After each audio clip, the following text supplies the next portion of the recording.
നമ്മൾ ഇന്നിവിടെ ഒത്തുകൂടിയിരിക്കുന്നത് എന്തിനാണെന്ന് മിസ്റ്റർ പ്രതീഷ് കുറുപ്പിന് അറിയാമായിരിക്കുമെന്ന് ഞാൻ പ്രതീക്ഷിക്കുന്നു. അറിയാം. എവിടെയോ എന്തോ ഒരു തകരാറ് പോലെ. എങ്കിൽ പറയൂ. നിന്റെ പുതിയ അവിഹിതത്തെ കുറിച്ച് ചർച്ച ചെയ്യാൻ.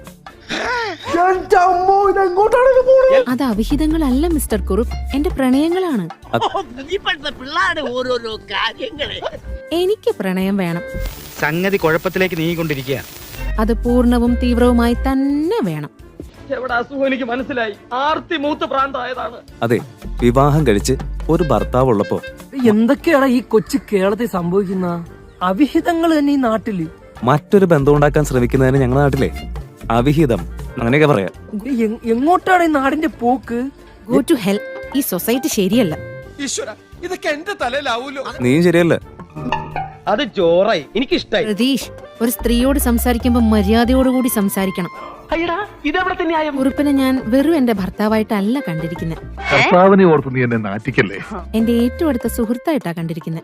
അതെ, ഞാൻ ഇതുവരെ ചോദിച്ചില്ല എവിടുന്ന് കിട്ടി ഈ സാധനത്തിന്. അതുകൊണ്ടാണ് എനിക്ക് ഇങ്ങനൊരു ബന്ധം വന്നപ്പോ ഞാൻ ആദ്യം കുറുപ്പിന്റെ അടുത്ത് തന്നെ വന്ന് പറഞ്ഞത്. നിർത്തി അങ്ങ് അവമാനിക്കുവാണെന്ന്. ഇത്രയും വലിയ ഗതികെട്ടവൻ ഈ ലോകത്ത് വേറെ ആരെങ്കിലും ഉണ്ടാവും എന്റെ കർത്താവേ.